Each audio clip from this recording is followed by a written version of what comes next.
Assalamualaikum warahmatullahi wabarakatuh. Hari ini kita akan belajar untuk fisika statistik di bab keempat, yaitu bagaimana cara kita menentukan parameter statistik. Beberapa pertemuan sebelumnya kita sudah membahas bahwa NS itu sebanding dengan GS eksponensial alfa plus beta S. Ya. Nah, ada beberapa parameter yaitu parameter beta dan alfa. Pertanyaannya bagaimana cara kita menentukan parameter alfa ini, ya, alfa dan beta ini. Nah, jadi secara umum kita akan mencari bagaimana teknik untuk menentukan parameter alfa dan beta, ya. Jadi ketika kita menentukan parameter beta, ada beberapa cara sebenarnya, ya, cara untuk menentukan parameter alfa dan beta. Pertama, kita lihat dulu secara persamaannya, bahwa persamaan NS sama dengan GS kali eksponensial alfa tambah beta S. Nah, secara fisis, ya, dan kita tahu secara intuitif, ya, sebenarnya, ya, secara fisis dan secara intuitif meyakini bahwa tidak mungkin ada sistem yang memiliki energi tak berhingga, ya, yang memiliki energi tak berhingga. Oleh karena itu, maka ketika energinya menuju tak berhingga, maka NS-nya harusnya menuju 0. Ketika energi ini menuju tak berhingga, maka NS-nya sama dengan 0.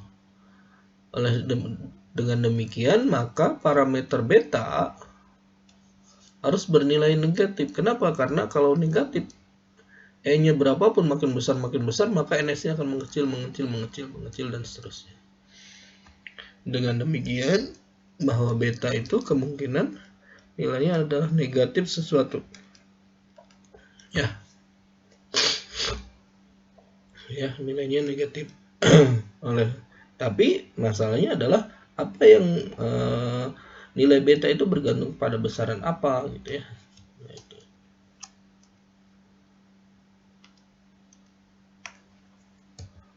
Nah, ada cara pertama untuk mengetahui bagaimana karakteristik, ya, bukan besarannya, karakteristik beta. Ya, pertama anggaplah kita punya sebuah sistem di mana sistem ini tertutup, saling tertutup dengan jumlah partikel yang berbeda N1 dan N2. Tetapi assembly ini yang disebut sebagai ruang atau wadah tertutup yang terisolasi ini memiliki suhu yang sama, ya. Partikelnya terisolasi, partikel yang kedua juga terisolasi, tetapi kedua sistem ini memiliki suhu yang sama. Kemudian ketika kita gabungkan antara sistem terisolasi ini, ya, karena dia memiliki suhu yang sama, maka yang terjadi adalah terjadi fluktuasi partikel, sehingga dia akan saling menempati tingkatan energi yang sesuai, gitu, ya, sehingga terjadi penyusunan baru. Jadi ini adalah cara penyusunan satu, cara penyusunan kedua, dan ini adalah cara penyusunan yang baru yang kita sebut adalah cara penyusunan baru, W, gitu, ya.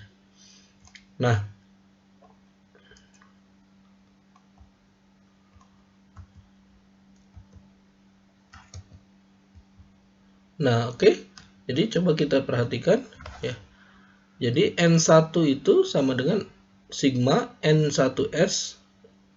Untuk S-nya mulai dari 1 sampai M misalnya, yang ini S-nya mulai dari 1, ini sampai Z misalnya, atau apapun, ya, dimana intinya adalah nilainya akan konstan. Kemudian sistem yang baru tersebut nanti akan menjadi memiliki nilai energi yang baru, yaitu energi yang di assembly pertama dan energi yang di assembly kedua, itu, ya, assembly pertama dan ini adalah di assembly kedua, sehingga nanti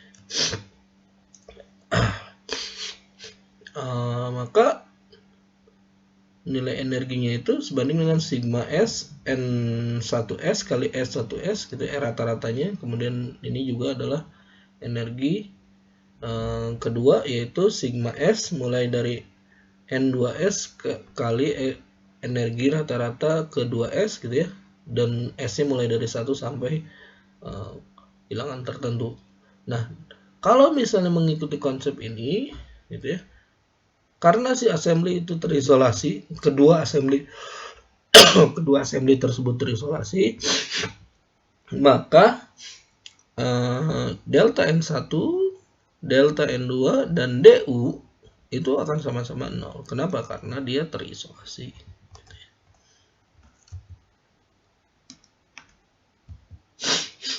Nah, oke, ini adalah gabungannya. Nah, sebelum dua assembly tadi digabung, maka jumlah penyusunan masing-masing assembly tersebut ini adalah cara penyusunan assembly pertama. Ini adalah cara penyusunan assembly kedua. Nah, ketika kita gabungkan dua assembly tadi, maka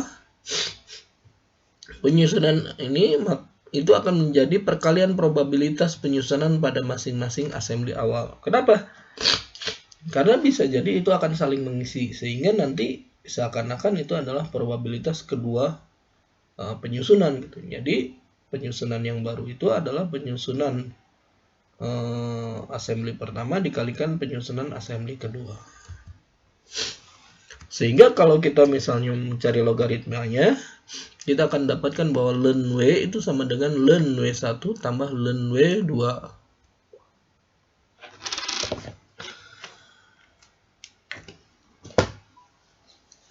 Ya, ln W1 dan ln W2.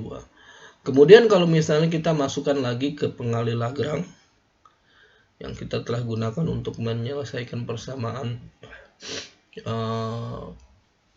statistik Maxwell-Boltzmann, maka kita dapatkan bahwa D ln W itu sama dengan D ln W ditambah alpha 1. Alpha 1 itu adalah konstanta untuk assembly 1 dikalikan Dn 1 ditambah alpha 2 kali Dn 2 tambah beta ya, beta Du. Ya. Pertanyaannya, anggaplah misalnya betanya itu, kenapa betanya 1 gitu ya? Betanya karena dia yang menggambarkan, yang berkaitan dengan energi secara langsung gitu ya. Sehingga seharusnya dia memiliki persamaan yang satu saja. Tuh. Kalau alpha 1 kenapa berbeda dengan alpha 2? Asumsinya adalah ini interaksi dengan partikel, berkaitan dengan partikel. Partikelnya kan berbeda. Sehingga ya, dengan menggunakan persamaan penyusunan yang baru, maka kita akan dapatkan bahwa penyusunan yang baru itu sebanding dengan ini. Ya.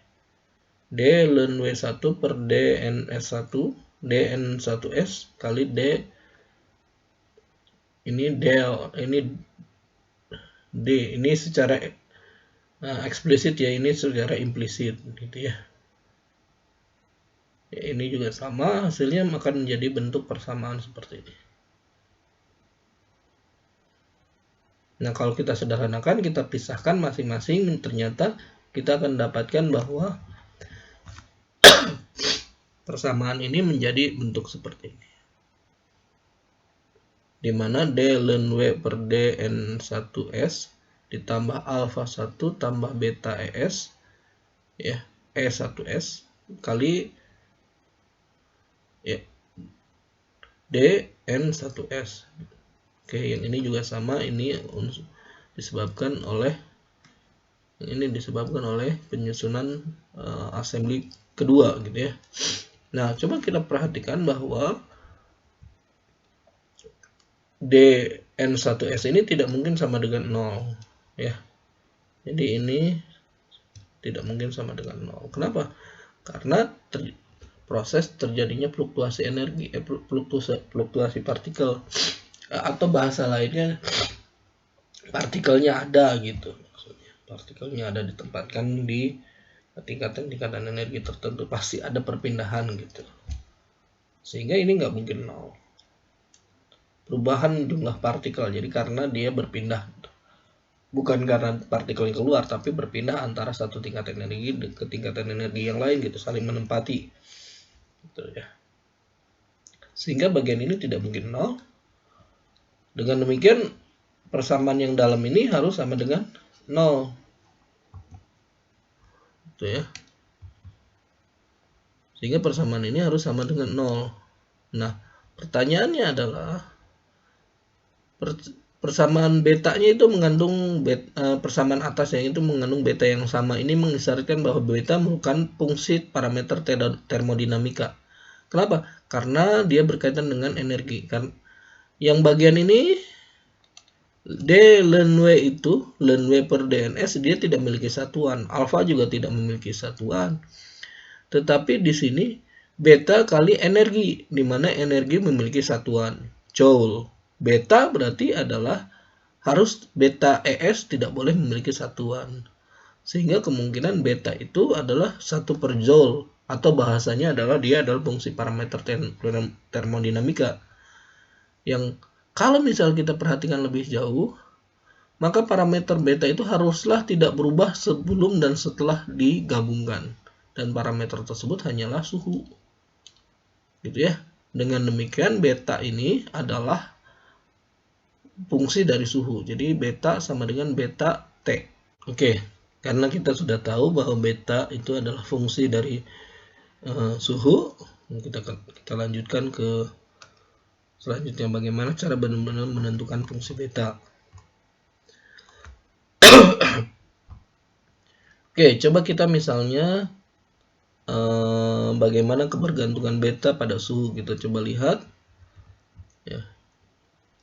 Misalnya kalor disuplai ke dalam assembly, berarti kita masukkan kalor ke dalam assembly, maka energi yang dimiliki assembly menjadi energi yang dalam yang dimiliki assembly adalah U. Jika assembly diberikan tambahan kalor, maka DU itu ya, DU itu akan terjadi perubahan, di mana perubahannya adalah perubahan energi dalam ini itu sebanding dengan kalor yang dimasukkan ke dalam dikurangi oleh usaha yang terjadi pada sistem tersebut, gitu ya. Sehingga kita akan bisa melihat bahwa usaha yang dilakukan itu akan mengurangi kalor. Jadi kalor yang diberikan itu jadi usaha oleh partikel tersebut berpindah atau misalnya naik ke tingkatan energi tertentu, gitu ya, sehingga energi dalamnya bisa berkurang. Kalau misalnya tidak ada kerja antara partikel tidak mengalami kerja, gitu ya, atau assembly tidak mengalami kerja, maka kalor yang diberikan akan menjadi usaha energi dalam secara keseluruhan, gitu. Cuma masalahnya adalah kita nggak tahu secara umum adakah si partikel itu melakukan kerja atau tidak. Jadi kita to the point dulu lah, dalam artiannya kita ungkapkan dulu bahwa terjadi kerja. Nah, kemudian karena ada kemungkinan volume ya, kemudian assembly itu berubah, misalnya karena menyerap kalor, misalnya terjadi perubahan volume. Terjadi perubahan volume ini berarti dalam tanda kutip perubahan bentuk dari assembly-nya jadi membesar, gitu. Maka energi dalam dari assembly juga berubah. Itu konsekuensinya, karena ada usaha yang dilakukan.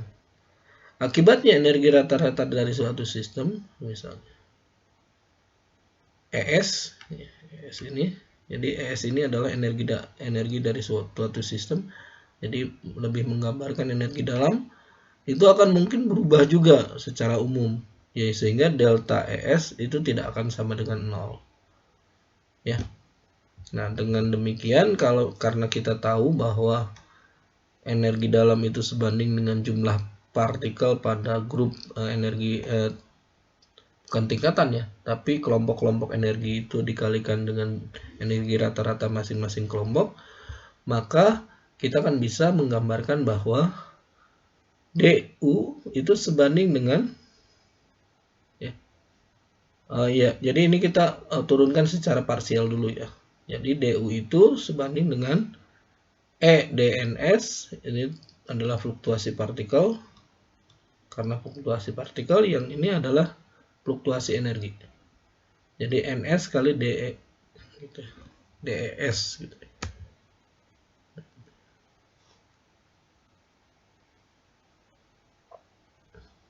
Nah, coba kita perhatikan persamaan 416 gitu ya.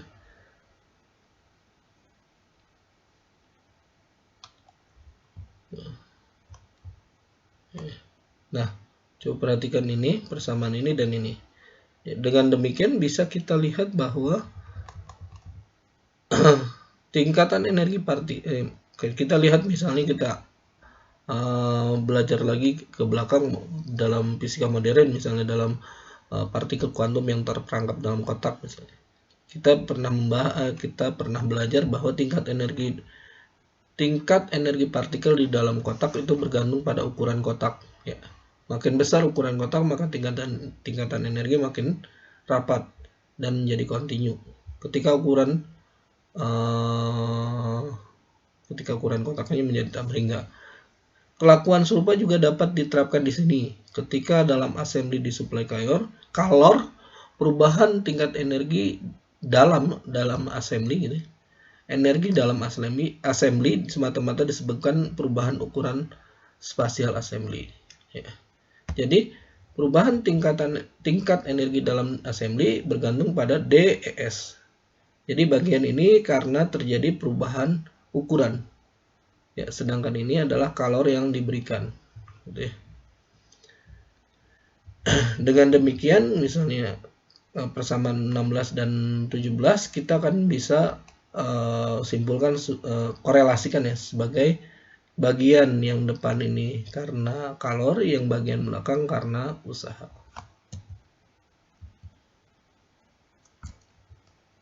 Jadi suku pertama itu merupakan kontribusi pemberian kalor, sedangkan suku kedua ini karena adanya usaha atau perubahan volume karena assembly.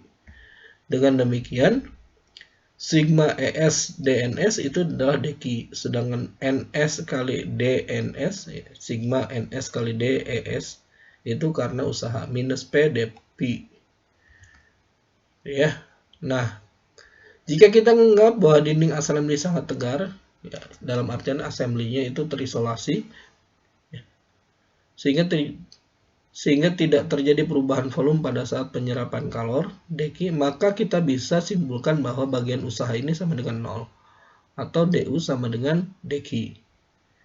Dengan demikian, syarat konfigurasi dalam probabilitas maksimum terjadi pada saat ini. Jadi DU ini sebanding dengan deki. Jadi maka D ln W ditambah A dN ditambah beta DU tadinya ya. DU itu karena perubahan energi gitu ya. Sekarang karena assembly-nya itu terisolasi gitu ya, dan ukuran volumenya tetap, maka ini menjadi deki.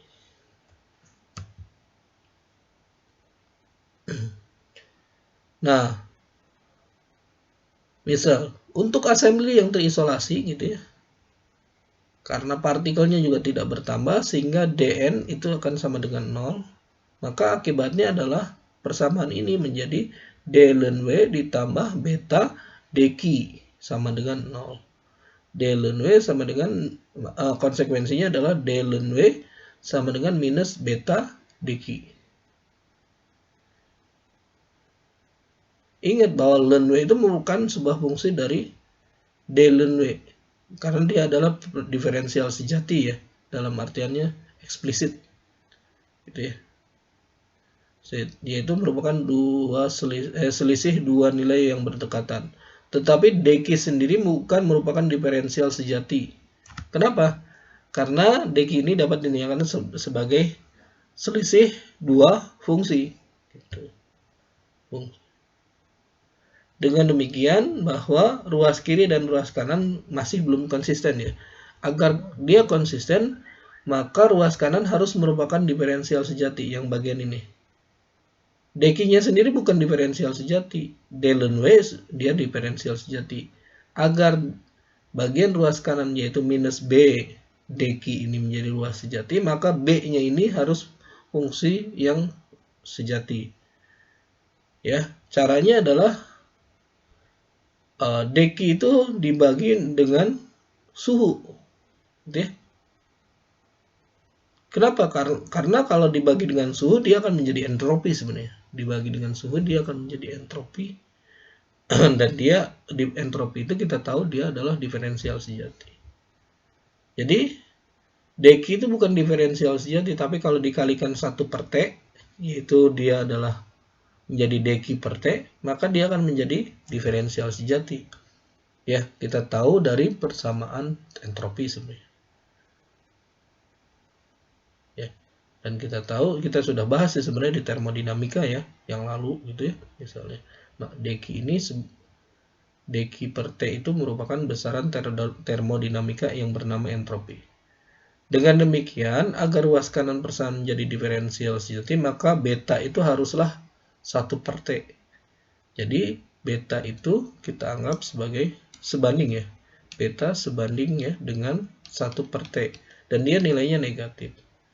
Cara termudahnya adalah beta itu agar sama dengan kita tambahkan konstanta, mau di atas mau di bawah, menjadi 1 per KT. K ini masih konstanta ya, ini dugaan gitu, masih dugaan, dan walaupun nanti pada akhirnya kita akan tahu bahwa K ini adalah konstanta Boltzmann. Ya.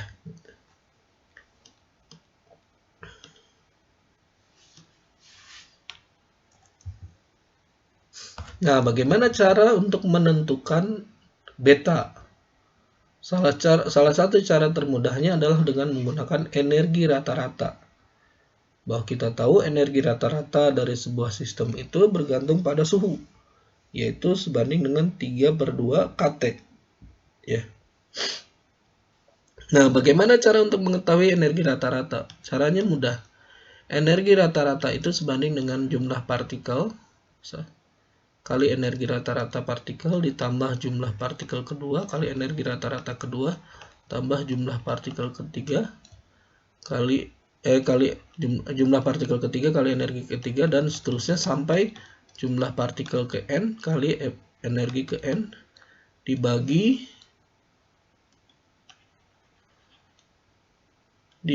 jumlah partikel pertama ditambah jumlah partikel kedua ditambah jumlah partikel ketiga, dan seterusnya sampai jumlah partikel ke n gitu ya. Itu cara paling mudahnya. Atau integral dari NE dE kalikan energi per integral NE dE. Berarti ini adalah jumlah partikel pada tingkatan energi E. Ini adalah jumlah partikel totalnya. Kenapa? Karena dalam bentuk integral. Mulai dari 0 sampai tak berhingga, 0 sampai tak berhingga. Anggaplah gitu. Itu cara ini ya.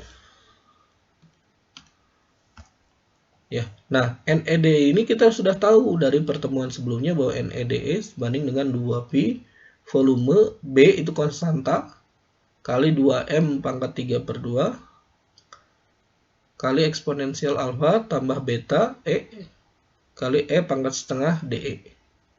Sehingga kalau kita tuliskan dalam bentuk perkali ini ya, integralnya atau energi rata-rata ya, maka dia akan menjadi integral E kali NEDE dibagi integral 0 sampai tak berhingga E kali NEDE dibagi oleh integral 0 sampai tak berhingga NEDE. Kita integralkan konstanta, kita integralkan, masukkan semuanya. Konstanta kita keluarkan semua, termasuk eksponensial alfa. Ya. Maka bagian depan ini adalah konstanta. Kenapa konstanta dikeluarkan? Karena diintegralkan itu hanya berkaitan dengan E saja ya. Jadi hanya yang diintegralkan hanya bergantung pada E. Oke, karena persamaan konstantanya itu coba perhatikan sama, maka ini akan jadi kita coret. Sehingga energi rata-rata itu sebanding dengan integral beta eksponensial beta E kali E pangkat 3/2 DE. Kemudian bagian bawahnya adalah integral eksponensial beta E kali E pangkat setengah DE. Bedanya cuma ininya aja. tapi nggak bisa dibagi. Ya, kenapa? Karena masing-masing harus diintegralkan dulu. Itu ya. Oke.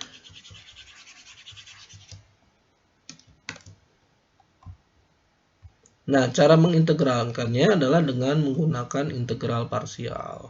Ya, dengan menggunakan integral parsial dengan cara bahwa E pangkat beta E, dE itu kita anggap sebagai dx, dan E pangkat 3/2 sebanding dengan Y. Maka kalau misalnya kita mau integralkan, pertama integralkan dulu, cari X-nya. X-nya adalah 1/beta kali eksponensial beta E. Ya, dan dy kita dy-nya kita dapat sebanding dengan 3/2 E pangkat setengah kali dE. Ya. Nah, dengan menggunakan aturan rantai integral, maka kita akan dapatkan bahwa integral y dx sama dengan xy dikurangi x dy. Integral x dy. Maka ya, integral eksponensial beta e d kali e pangkat 3/2 dE itu akan sebanding dengan ini. Ini bagian ini adalah dy, yang ini adalah ini adalah dx, yang ini adalah y. Maka kita masukkan, berarti ini adalah xy. X-nya itu 1/beta eksponensial beta e, ya. Y-nya sendiri adalah e pangkat 3/2. Nah, yang bagian ini minus integral 0 sampai tak berhingga. Ini adalah x, ini adalah dy. dy-nya adalah 3/2 e pangkat setengah dE. Kalau kita integralkan, kita dapatkan bahwa ya, nilainya sebanding dengan ini. Ya, nilainya sebanding dengan ini. Dan ini kita tahu, coba perhatikan. Nah, kita tahu kan bahwa beta itu nilainya negatif. Eksponensial beta kali tak berhingga, maka nilainya itu akan sama dengan negatif tak berhingga. Kalau negatif tak berhingga dikali ke negatif tak berhingga itu nilainya 0. Jadi eksponensial pangkat minus tak berhingga itu nilainya 0. Karena nilainya 0, maka dikalikan dengan tak berhingga, nilainya ini adalah 0. Sedangkan bagian ini kita perhatikan di belakangnya itu adalah adanya 0. 0 kali 1 itu ya 0 juga. Jadi bagian ini akan habis, sisanya bagian ini. Jadi integral 0 sampai tak berhingga eksponensial beta e kali e pangkat 3/2 dE itu sebanding dengan minus 3/2 beta kali integral 0 sampai tak berhingga e pangkat setengah eksponensial beta e dE. Dan kita masukkan ke dalam persamaan yang sebelumnya, persamaan parsialnya, persamaan energi rata-rata, ya, energi rata-rata. Maka nilai yang ini, persamaan ini, itu kita masukkan ini ke dalam ini. Dan ternyata ini sebanding dengan minus 3/2 beta kali dengan integral 0 sampai tak berhingga eksponensial e beta e eksponen e pangkat beta e kali e pangkat setengah dE dibagi sama bentuknya. Jadi ini dibagi jadi 1. Jadi energi rata-rata itu sebanding dengan minus 3/2 beta. Ya, dan kita tahu energi rata-rata itu sama dengan 3/2 kT. Dan energi rata-rata itu sama dengan minus 3/2 beta. Maka beta itu sebanding dengan, dicoret, sebanding dengan minus per kT. Dari sini kita menemukan bahwa beta itu sebanding dengan minus 1/kT sesuai dengan tadi. Dan K-nya di sini bukan hanya konstanta, tetapi adalah konstanta Boltzmann. Ya, Boltzmann. Itu ya.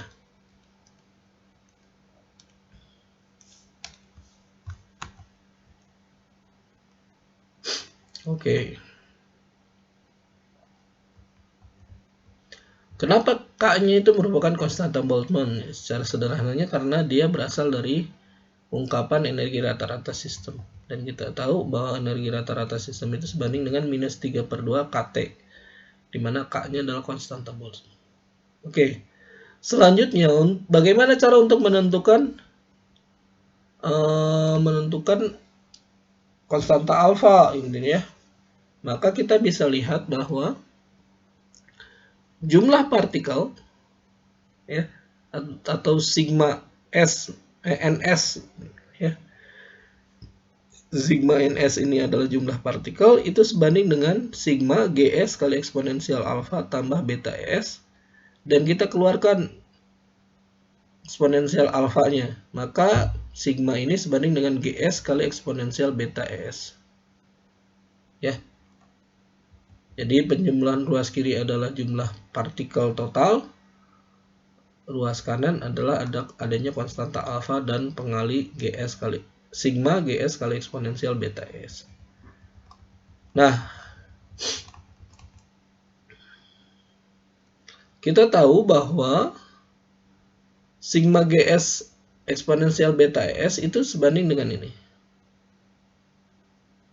Ya, sebanding dengan ini. Kemudian konstantanya kita keluarkan, yang ada adalah integral dari eksponensial beta e kali e pangkat setengah de. Ya. Nah, ini sebenarnya fungsi yang unik. Kalau dalam fisika kita pernah pelajari itu di fisika matematik. Kenapa pernah dipelajari di fisika matematik? Karena ini seperti fungsi gamma dan fungsi alfa sebenarnya. Fungsi alfa atau fungsi gamma, ya.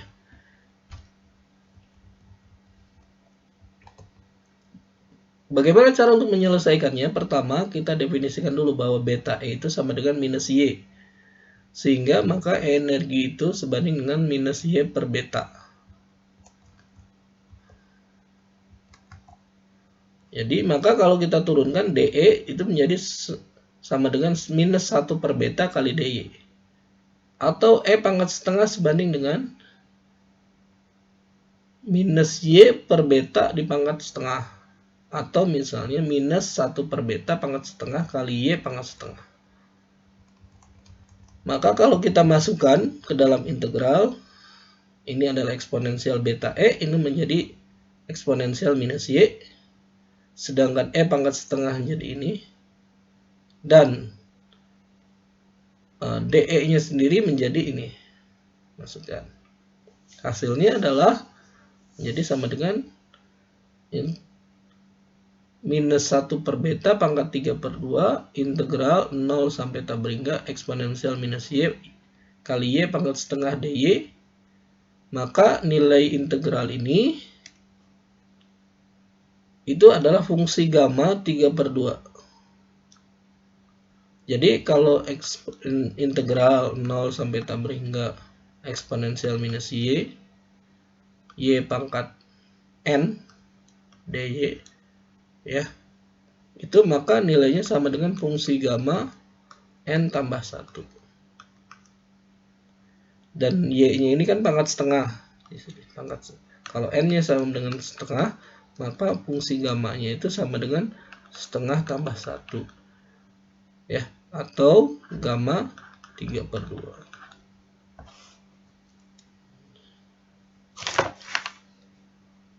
Itu ya.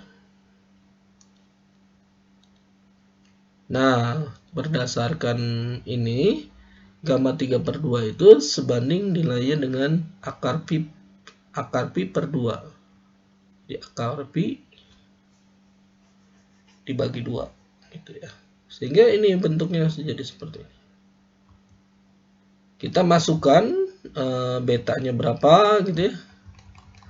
Kemudian betanya berapa, misal betanya itu sebanding dengan minus 1 per kt, maka nilai ini jadi kt pangkat 3/2. Dan ya, sehingga n itu sebanding dengan 2V kali V volume beta, konstanta B kali 2M pangkat 3/2 eksponensial alfa kt pangkat 3/2 akar pi dibagi 2. Jadi dia bisa disederhanakan, dapatnya ini. Volume kali konstanta B kali 2V MKT pangkat 3/2 eksponensial alfa. Dengan demikian, alfa ini, eksponensial alfa, itu sebanding dengan N dibagi ini. Volume kali konstanta B 2V MKT pangkat 3/2. Dan kalau kita misalnya ingin mencari alfa, maka kita jadi logaritmikan kedua ruas. Jadi alfa itu sebanding dengan logaritmik N dibagi volume kali konstanta B dikalikan dengan 2V, dibagi lagi dengan 2V MKT pangkat 3/2. Dengan demikian konstanta alfa itu bergantung pada apa? Pada jumlah partikel, pada volume, dan pada suhu. Ya, jadi konstanta alfa ini bergantung jumlah partikel, suhu, dan volume. Jadi kalau volumenya berubah, alfanya juga berubah. N-nya berubah, gitu ya. Alfanya juga berubah. Nah, pertanyaannya, ini ada sederhana.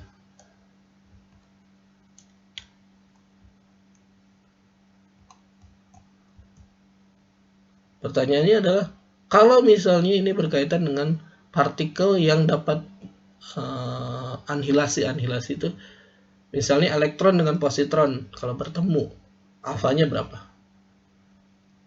Cahaya bertemu dengan atom misalnya, maka dia diserap. Kalau cahaya yang diserap, itu alfanya berapa?